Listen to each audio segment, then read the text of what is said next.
Welcome to the Design in 8 video learning series. In this tutorial, we'll be working in the standard garment styling section of the program. This is one of the 5 major sections of Design in Knit.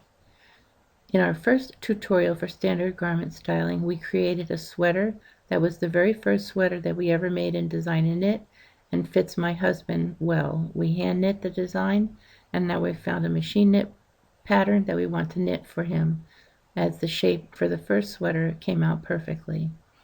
I'm going to say open thumbnails with this button here, and it brings up the thumbnails, and I want to use this one, Mike. Okay. And I'm going to say options, method of knitting. I want to knit this on a machine now. Okay. It's asking me what machine am I going to be using. I'm going to be using a Brother KH260 knitting machine. Okay, to continue. Option tensions.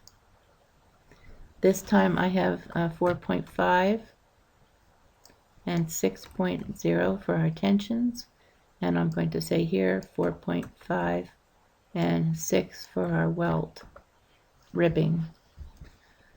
The tension dial this time is 6. The notes would be the pattern number from the magazine that we were using, perhaps the yarn that we were using, sport yarn, etc. Okay, to continue.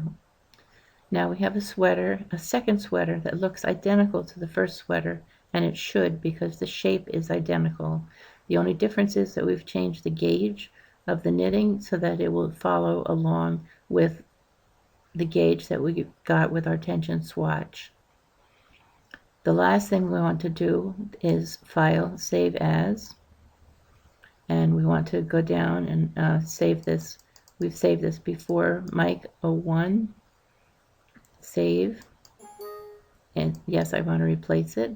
And so now the last thing I want to do is say File, Print, and I would print out my instructions. Either I would print out garment notation, which gives me my instructions in a machine knit fashion, or I would go into interactive knitting and I would knit from screen.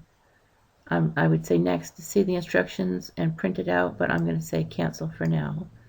So we have a sweater that fits us for my husband, and knit fits him well. I could make a third and a fourth just by opening up the file and going down these 3 tensions. This was very fast. It took us a minute or 2 to make this sweater. Make up your swatch, put in your tensions, and you're all set to go. Thank you.